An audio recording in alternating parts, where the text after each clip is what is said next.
आज ना घरीच ऑल इन वनचं क्लीनर बनवून पूर्ण किचन आणि हॉल चमकवून टाकला. हॅलो, नमस्कार, कसे आहात सगळे? मजेत ना? मी पण मस्त. माझ्या चॅनलमध्ये तुम्हा सर्वांचं खूप सारं स्वागत आहे. तर आज सकाळी स्वयंपाक वगैरे करून घेतला, बाकीची कामं आवरून घेतली रोजची, आणि मग फरची पुसायची बाकी होती. तर सहज मनात आलं, म्हटलं चला किचन आणि हॉल थोडासा क्लीन करून घ्यावं. कारण किती नाही म्हटलं तरी भरपूर सारी धूळ आतमध्ये येतच असते, कारण रस्त्यावर घर आहे. त्याचबरोबर खिडक्यांमधून थोडीफार धूळ येतच असते, जरी ती आपल्याला असं वरवरून दिसत नसेल, पण मग जवळ गेल्यावर धूळ दिसतच असते. जास्त दिवस झालेले नाही घरावरून, जवळजवळ एखाद महिन्यात झाला असेल, पण मग तरी पण धूळ साचतेच. आणि उन्हाळा दिवस म्हटलं की धूळ खूप येते मध्ये. तर म्हटलं क्लीन करून घेऊ, आणि ऋतूने इथं बनवलं आहे ऑल इन वनचं क्लीनर. तर त्यासाठी तिने पाण्यामध्ये सोडा टाकलेला आहे. त्यानंतर मग 2-3 निंबू कापून तिने त्यामध्ये पिळलेले आहे, आणि तिने त्याचबरोबर त्यामध्ये निंब पण टाकून दिलेले, म्हणजे ज्या खापा असतात तर त्या पण तिने त्यामध्ये टाकून दिलेल्या. आणि त्यामध्ये तिने अजून 1-2 वस्तू मिक्स केल्या, जसं की मीठ वगैरे, आणि तिने हँडवॉश पण टाकलेलं. आणि भांड्यांचं आपलं जे लिक्विड असतं तर ते तिने टाकलेलं आहे. तोपर्यंत मग मी इकडं किचन ओट्यावरती चढले, आणि नंतर मग फिल्टर वगैरे सगळं क्लीन करायला घेतलं, कारण काठाकोपऱ्यांमध्ये भरपूर सारं घाण झालेलं असतं. कितीही क्लीन केलं तरी पण ते घाण होतंच, तर त्याचा पाईप वगैरे सगळं खराब होतच असतं. आणि तिने त्यामध्ये सगळं मिक्स करून घेतलं, मीठ वगैरे, हँडवॉश पण टाकलं तिने, आणि भांड्यांचं लिक्विड वगैरे टाकून व्यवस्थित मिक्स केलं. आणि त्याचा रिझल्ट तुम्ही नक्कीच बघाल पुढे की कसा आहे, कारण स्विच बोर्ड वगैरे भरपूर सारे किचनमधले तेलकट होत असतात. जरी आपल्याला असं वाटत नाही, पण मग जवळ गेल्यावर म्हणजे एकदमच दिसतं की खूप खराब झालेलं आहे, लांबून एवढं लक्षात येत नाही. आणि त्यानंतर मग मी जी किचन ओट्याची जी स्टाईल आहे किचनची, तर त्यावरती पण मी स्प्रे करून घेतलं. आणि ती तर मला द्यायलाच तयार नव्हती, कारण तिला सगळी कामं माझ्या सोबतीने करायची असतात. तर मग तिने स्विच बोर्ड तुम्ही बघू शकता कसा छान निघलेला आहे, अगदी चकाचक पांढरा. आणि सध्या तर खूपच व्हायरल झालेलं आहे ऑल इन वनचं क्लीनर. तर ते आम्ही अगदीच 5-10 रुपयात घरी बनवलेलं आहे. अगदी म्हणजे कुलिंगची बॉटल होती आमच्याकडे, त्यामध्येच पाणी वगैरे टाकून सगळं मिक्स केलेलं, आणि छान म्हणजे त्याचा रिझल्ट मला आला. तर यापुढे मी का ऑल इन वनचा क्लीनर घेऊ, किंवा मग महागडे क्लिनिंगच्या प्रोडक्ट वगैरे घेऊ, तर मी नक्कीच घरीच बनवेन. सहजच तिच्या मनात आलं, तर मग ते तिने बनवलं. आणि तिने बघितलं पण होतं मला 1-2 वेळा बनवताना, तर तिने बनवलं, आणि व्यवस्थित पण त्याचा रिझल्ट पण आला. तर त्यामुळं मग स्विच बोर्ड वगैरे, किचनची स्टाईल मी त्याने सगळंच साफ करू शकता. तुम्ही नक्की एकदा ट्राय करून बघा, तुम्हालाही त्याचा रिझल्ट नक्कीच मिळेल. मी फिल्टरवरती वगैरे सगळीकडे क्लीन करून घेतलं. अगोदर एकदा फिल्टर क्लीन केलं होतं, पण मग म्हटलं पुन्हा तरी बारीक थोडेफार डाग असतातच, तर मग ते पण क्लीन करून घेतले. किचनची स्टाईल वगैरे पूर्ण घासून घेतली, स्विच बोर्ड वगैरे पण क्लीन केले. त्यानंतर मग काठाकोपऱ्यांमध्ये पण थोडंफार घाण असतेच, तर ती पण क्लीन करून घेतली. नंतर किचन ओट्यावरती पूर्ण स्प्रे केलं, आणि गॅसची शेगडी पण अगदी चकाचक केलेली आहे. त्याचबरोबर जो पाईप असतो आपला गॅसचा, तर तो पण घासून घेतलेला, कारण तो पण थोडासा जेवढा उघडा आहे तर तेवढा भरपूर सारा काळा होत असतो. तर व्यवस्थित सगळं घासून घेतलं, आणि एक सोबतच मग म्हटलं धुवून घ्यावं. तर मुलांना पाणी चालू करायला लावत होते, तर प्रजूची चाली होती मध्ये, तर पाईप काही व्यवस्थित तो चालू करत नव्हता. त्यानंतर मग चालू केलं व्यवस्थित. किचनची स्टाईल वगैरे स्वच्छ धुवून घेतली, पूर्ण किचन ओटा वगैरे क्लीन करून घेतला, आणि वायपरने पाणी वगैरे ओढून घेतलं. किचन ओटा स्वच्छ केला. त्यानंतर तुम्ही बघू शकता जी किचन आणि हॉलच्या मधली भिंत आहे, तर ती त्याचा व्हिडिओ नव्हता, तर थोडासा फोटो मी टाकलेला आहे. तुम्ही बघू शकता किती काळी झाली होती. आणि ऋतूने त्यावरती मग ते थोडंसं लिक्विड टाकलं. आमची स्प्रेची बॉटल काम करत नव्हती, कारण भरपूर जुनी आहे ती. आम्ही हेच कुलिंगची बॉटल वापरतो सगळं साफ करण्यासाठी, त्यामुळं काही कुलिंगची बॉटल नवीन येत नाही, तर ह्याच बॉटलचा आम्ही यूज करत असतो. आणि भिंत पण तुम्ही बघू शकता अगदी चकाचक झालेली, पांढरी शुभ्र. थोडीशी घासून घेतली घासणीने, आणि त्यानंतर मग ओल्या कपड्याने पुसून घेतली, व्यवस्थित स्वच्छ केलं. त्यानंतर मग स्टाईलच्या काठाकोपऱ्यांमध्ये पण भरपूर सारा असा लाल डाग होत असतात, कारण रोजचा रोज एवढं म्हणजे डीप क्लीन कोण करत नाही.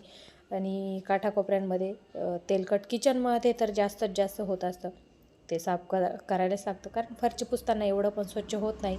आणि बाहेरून तर सगळं ठीकठाक वाटतं, पण जेव्हा आपण एकदम जवळ जातो तर तेव्हा कळतं की ते किती घाण झालेलं आहे. त्यानंतर मग मी किचन ट्रॉल्यांच्या मध्ये पण स्वच्छ करून घेतलं, आणि ट्रॉल्या वगैरे तर मागच स्वच्छ केले होते, भांडे वगैरे स्वच्छ केलेले होते. अधूनमधून फक्त किचन ट्रॉल्या बाहेर ओढून घेत असते आणि मध्ये जी काही धूळ घाण असते तर ती साफ करून घेत असते. त्याचबरोबर मग सगळ्या बरण्या वगैरे सगळे स्वच्छ पुसून घेतले आणि डबे काढून घेतले घासायला, म्हणजे पुसायला, घासले नाही, फक्त पुसून घेतलेत. डबे काही जास्त घाण झालेले नव्हते कारण 1-1.5 महिना झालेला घासून. आणि ॲल्युमिनियमचे डबे घासायचं म्हटलं की हात इतके जाम होतात कारण जवळजवळ 2.5-3 तास लागून जातात. डबे जरी कमी असले तर एकदम चकाचक होईपर्यंत मला तर म्हणजे चैन पडत नाही जीवाला. तर त्यामुळं मग मी अगदी मनापासूनच घासते आणि एकदा काढले की मग पूर्णच आवरून घेत असते. तर त्यामुळं मग फक्त डबे काढलेत. मग म्हटलं क्लीनर बनवलंच आहे तर त्याचं पण डब्यांवरती पण ट्राय करू बघावं. तर डबे वगैरे काढून घेतले, त्यानंतर कडापे वगैरे स्वच्छ केलेत, ते थोडेसे पुसून घेतले आणि तुम्ही बघू शकता त्याने पण अगदी छान निघते. आणि हे स्टिकर मी मिशोवरून मागवले होते, भरपूर दिवस झाले, जवळजवळ 1.5 वर्ष झालं असेल तेव्हापासून हेच लावलेलं आहे. थोडेफार त्याचे कोपरे खराब झाले पण मग ठीक आहे, डब्यांच्या खाली ठीक आहे कारण डब्यांना पण क्रॅश वगैरे आणि पडत नाही, व्यवस्थित राहतात. आणि धूळ काही असली तर ती व्यवस्थित आपल्याला वरतीवरून पुसून घेता येते. कडापे वगैरे म्हणजे जास्त खराब पण होत नाही, डब्या पण खराब होत नाही. तर कडापे वगैरे अगदी स्वच्छ केले, तुम्ही बघू शकता छान निघले. त्याचे जे स्टिकर वगैरे लावलेलं आहे ते अगदी म्हणजे सिल्वरचं हे घेतलेलं मी तर ते पण स्वच्छ झालं. त्यानंतर मग स्टीलचा डब्बा होता माझ्याकडे तर म्हटलं याच्यावर पण ट्राय करून बघावं. त्याच्यावर स्प्रे केला, व्यवस्थित पुसून घेतलं. अगोदर ओल्या कपड्याने पुसलं, नंतर मग कोरड्या कपड्याने व्यवस्थित कोरडं करून घेतलं पुसून. त्यानंतर मग ॲल्युमिनियमच्या डब्यांवरती पण ट्राय केलं आणि त्याच्यावर पण म्हणजे छान त्याचा रिझल्ट आला मला. जो काही तुपाचा डबा तेलकट वगैरे होता तुपकट, तर तो पण छान निघाला पुसून. ओल्या कपड्याने पुसून घेतला स्प्रे करून. स्प्रे तर काम करत नव्हता, ओल्या कपड्यावर ओतून घेत होते. त्यानंतर मग ओल्या कपड्याने पुसून आणि पुन्हा मग एकदा कोरड्या कपड्याने पुसून घेत होते. आणि प्लॅस्टिकचे डब्बेसुद्धा त्याने व्यवस्थित निघत होते. जेवढे काही आहे माझ्याकडे ॲल्युमिनियमचे डबे, स्टीलचे डबे, प्लॅस्टिकचे डबे, मी व्यवस्थित सगळे काही पुसून घेतलेले आहे, तुम्ही बघू शकता. त्याचा रिझल्ट पण मी तुम्हाला पुढे दाखवेलच की किती स्वच्छ निघलेले आहे. अगदी घासल्यासारखे क्लीन झाले होते. पुसायचं जरी म्हटलं तरी पण हात जाम होतातच. आणि ऋतूबाईचं असतंच आमच्या मध्ये थोडंफार ती मदत करतच असते. थोडीफार म्हणजे तिची सुट्ट्या असल्या की मला खूप सारी मदत होते कारण तिला प्रत्येक कामाची खूप आवड आहे आणि प्रत्येक काम तिला माझ्याबरोबर करूनच बघायचं असतं. तर डब्बा पण तुम्ही बघू शकता, अगदी त्याचे जे मुलांनी काढलेले म्हणजे मुलं 4 वेळा डब्बा काढत असतात तर त्याचे हात वटलेले असतात तेलकट वगैरे. आणि आपण पण स्वयंपाक करताना वगैरे असंच जात असतो तर जसा डबा असेल तर तसा आपण उचलून घेतो आणि आपले पण तेलाचे पिठाचे हात लागत असतात तर त्यामुळे डबे खराब होतातच. तर ते पण अगदी छान क्लीन निघले. त्यानंतर मग सगळे डबे वगैरे लावून घेतले. मग म्हटलं आता आवरायलाच काढलेलं आहे. तर यामध्ये पण भरपूर सारं मुलं काय करतात, काही पण असलं की ठेवून देतात तिथे. तर इथं आमचं सगळं मेकअपचं सामान ठेवलेलं आहे कारण घरामध्ये मेकअप आरसा नाही आहे. तर सध्या याच्यावरतीच काम चालू आहे. तर ते पण क्लीन करून घेतलं. त्यानंतर इथं ऋतूने फ्रीज रिकामं केलं. मी फ्रीज रिकामं केलं, ऋतू तुम्हाला हे दाखवते आहे की फ्रीज किती घाण झालेला. कारण भरपूर दिवस झाले फ्रीज पण क्लीन केलेला नव्हता. वरतून जरी साफ केला तरी म्हणजे आपण काही पण फ्रीजमध्ये ठेवत असतो तरी ते सांडतंच थोडंफार. आणि मुलं पण काही ना काही ठेवत असतात, तर काही पण उरलं की ठेवलं फ्रीजमध्ये. आमच्या इथं तर तसंच असतं.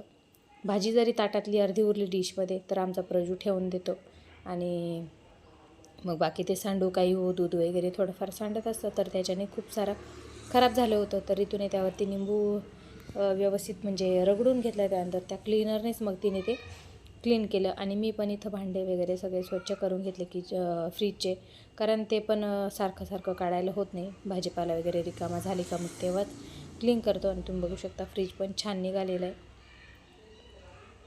व्यवस्थित म्हणजे निघाला होता. त्याचे जे पिवळे डाग वगैरे होते तर ते पण निघाले बऱ्यापैकी.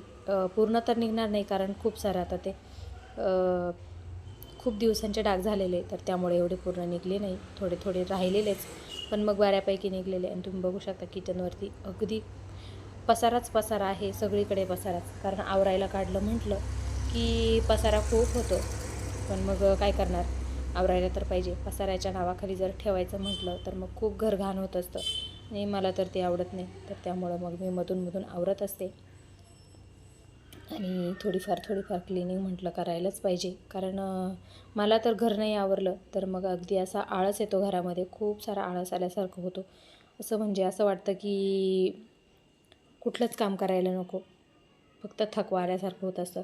तर त्यामुळं मग मी व्यवस्थित घर अधूनमधून साफ करत असते आणि करायलाच पाहिजे, कारण आपल्याला दुसरं काही जरी काम नसलं स्वयंपाक वगैरे करून आपण थोडाफार अधूनमधून वेळ किचनला द्यायलाच पाहिजे.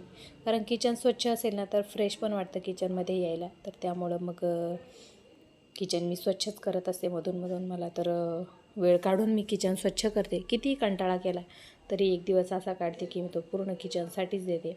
त्यानंतर मग ऋतूने पूर्ण किचनमध्ये पाणी ओतलं, सर्फचं पाणी केलं तिने, त्याचबरोबर फरशीचं लिक्विड वगैरे टाकलं आणि त्याने मग ते ओतून दिलं. त्यानंतर मग ती स्वच्छ करते, कारण तिला पाण्याचं म्हटलं की तिला खूपच आवडतं पाणी खेळायला. तर हे काम तिलाच करायचं होतं. मग ती ते पाण्याचं काम वगैरे ती करत होती. मग म्हटलं तोपर्यंत मी फॅन वगैरे क्लीन करून घेते, कारण आता उन्हाळ्यामध्ये फॅन खूप सारा चालतो, तर खूप सारी धूळ तो ओढून घेत असतो आणि त्यामुळं जास्तच धूळ फॅनवरती साचते. तर त्यामुळं मग मी फॅन पण क्लीन केलेला आहे आणि फॅन पण मी त्याच क्लीनरने क्लीन केला आणि तुम्ही बघू शकता फॅन पण छान निघालेला आहे. आणि आता आहे इकडं बेडची बारी. तर बेडवरती पण खूप सारी धूळ असते साईडला, खिडक्यांमध्ये वगैरे. तर बेडची जे का कोपरे वगैरे होते तर ते पण क्लीन करून घेतले. आणि इथं बेड खेटून खूप सारी म्हणजे काळे डाग होत असतात, तर ते पण क्लीन करून घेतलं. आणि बेडच्या खाली माहीत नाही कशी एवढी सगळी घाण जाऊन बसते की बापरे. म्हणजे 8 एक दिवसातून मी पूर्ण बेड ओढून घेते आणि जड आहे भरपूर, पण मग काय करणार, व्यवस्थित तो ओढून घेत असते आणि क्लीन करून घेत असते. तरी पण त्याच्याखाली खूप सारी धूळ जाऊन बसलेली असते. तर ते पण क्लीन करून घेतलं. आणि बेडमधली पण सगळं मला आवरायचं आहे, कारण बेडमध्ये पण खूप सारा पसारा झालेला आहे. त्याचं कपाट तर माझं एवढं खराब झालेलं आहे की मलाच आता टेन्शन आलं आहे मी कधी आवरेल ते. आणि खिडक्या वगैरे पण व्यवस्थित स्वच्छ करून घेतल्या. तुम्ही बघू शकता बाथरूममध्ये पण खूप सारा पसारा घातलेला आहे. किचन व्यवस्थित क्लीन करून झालेलं आहे, अजून ट्रॉल्या वगैरे पुसायच्या आहे. पण ऋतूला पाणी खेळायचं आहे. तिला मी बोलले की हॉल आवरून झाल्यावरच आपण किचन पण धुवून काढू, पण तिला दमच नाही. तोपर्यंत तिने पहिले किचनमध्ये पाणी वगैरे ओतून दिलं, किचन स्वच्छ केला. आणि काय करणार, किचन मला पुन्हा तो स्वच्छ करावाच लागला, कारण तोपर्यंत भरपूर सारी इकडनं धूळ तिकडं गेलीच होती. तर धूळ वगैरे आणि येता जाता आमच्या प्रजूचं सारखं चालू असतं, इथून तिथं जाय, किचनमध्ये काहीतरी खायला शोध किंवा काही हॉलमधून किचनमध्ये त्याचं चालूच असतं जाणे. आणि पाणी प्यायला वगैरे तो जात होता. तर सगळे पाय ते पुन्हा त्या किचनमध्ये ओठतच होते. तर पुन्हा मग ते स्वच्छच करावं लागलं. आणि त्यानंतर मग मी बेडमधला थोडासा पसारा वगैरे काढून घेतला. आणि हा टेबल तुम्हाला थोड्याच दिवस दिसणार आहे, म्हणजे याच्यावरती पसारा. तर लवकरच हा पसारा पण कमी होईल, कारण मी मुलांसाठी जो स्टडी टेबल आहे तर तो ऑर्डर म्हणजे बुक करून आलेली आहे. तर ऑर्डर त्याची देऊन आलेली, कसा पाहिजे तो बनवायला टाकलेला आहे. तर तो पण लवकरच येईल. तोपर्यंत हा पसारा असाच राहील. आणि मुलांचे खूप म्हणजे बुक्स वगैरे ठेवण्यासाठी जास्त हाल होत आहे, तर त्यामुळं. आणि मुलांची मान वगैरे पण दुखते, तर त्यासाठी तो घेणं गरजेचं आहे. मेन म्हणजे तर बुक्स वगैरे ठेवायला जागा नाही, कारण ह्या टेबलवरती त्यांच्या बुक्स वगैरे बसत नाही. आणि लहान मुलं कोणी आले की मग त्या बुक्स वगैरे खेळायला घेतात, फाडतात. तर त्यामुळं मग म्हटलं एखादा ड्रॉवरचा टेबल वगैरे घेऊन टाकू. आणि मशीनवरती जे काही होतं तर दोरे वगैरे सगळे व्यवस्थित करून घेतले. आणि आमच्या प्रजूला खेळ असतो दोऱ्यांचा, तर आमचा प्रजू त्या दोऱ्यांबरोबर खेळत असतो. किती व्यवस्थित करून ठेवलं तरी तो दोऱ्यांचं म्हणजे पूर्ण काढून आणि ते दोरे सगळे एकत्र करून ठेवलेले असतात. तर व्यवस्थित करून ते पण लावून घेतलं. त्यानंतर मशीन वगैरे पण स्वच्छ केली. तसं तर मशीनचं माझ्याकडे काही काम नाही, पण मग माझं असं आहे की मला एखादी वस्तू जर पाहिजे, भले ती घरात पडून राहील, पण पाहिजे तर पाहिजे असं असतं. पडून नाही तसं तसे थोडाफार तर वापर होत असतो, पण मग घेऊन ठेवलेले आहे. त्यानंतर मग बेडमध्ये तुम्ही बघू शकता आमचा एवढा सगळा पसारा बेडमध्ये बसतो. खूप सारा पसारा आहे, तर एवढा सगळा त्या बेडमध्ये बसतो. त्यामुळे मला हा बेड खूप आवडतो. आणि बघू आता हॉलमध्ये सोफा सेट वगैरे कधी घेतो, तर तोपर्यंत आहे बेड. आणि वरती ठेवला तर एवढ्या सगळ्या कपड्यांचा पसारा मग तो कुठं ठेवायचा. तर त्यामुळं मग आमचे रोजचे वापरायचे कपडे वगैरे आणि एक्स्ट्राचे जे कपडे आहेत ते ब्लँकेट्स वगैरे आम्ही सगळं बेडमध्येच ठेवतो. आणि सगळ्या घड्या वगैरे घालून क्लीन केलं. त्यानंतर तुम्ही बघू शकता एवढे सगळे कपडे मुलांचे मी काढलेले आहे, जे खराब होते थोडेफार, म्हणजे घालण्याजोगे नव्हते. तर ते पण तसेच राहिले. दिवाळीला आवरलं, त्यानंतर मग आवरलेलं नव्हतं.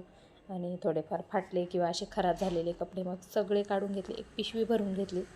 आणि साईडला ठेवले. म्हटलं मग कचऱ्यात वगैरे येता येईल, कारण लहान मुलांचे कपडे जाळत नाहीत असं म्हणतात. तर त्यामुळं मग ते मी फक्त पिशवीमध्ये भरून घेतले कचऱ्यात देण्यासाठी. त्यानंतर मग झाडू वगैरे मारला आणि पुन्हा दोन्ही रूमला फरची वगैरे पुसली. आणि तुम्ही बघू शकता अगदी क्लीन झालेलं आहे. आणि तुम्हाला सांगते अगदी फ्रेश वाटत होतं घरामध्ये, खूप छान वाटत होतं, व्यवस्थित क्लीन केलेलं.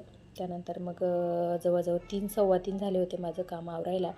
आणि या कुंड्या मी आणून ठेवलेल्या आहे, पण मग त्यांचा अजून तरी काही वापर नाही, कारण माती नाही आहे. तर तुम्ही बघू शकता बेडमध्ये एवढा पसारा होता, खूप सारा पसारा कमी झालेला आहे. व्यवस्थित सगळं आवरून झालेलं. आणि तोपर्यंत आलेला आहे आमच्याकडे पाऊस, कारण 3 सव्वा 3लाच दुपारी पाऊस आलेला आणि खूप दमले होते. तर फॅन लावला, म्हटलं आता थोडा वेळ आराम करते. तर चला बाय बाय. व्हिडिओ आवडला असेल तर व्हिडिओला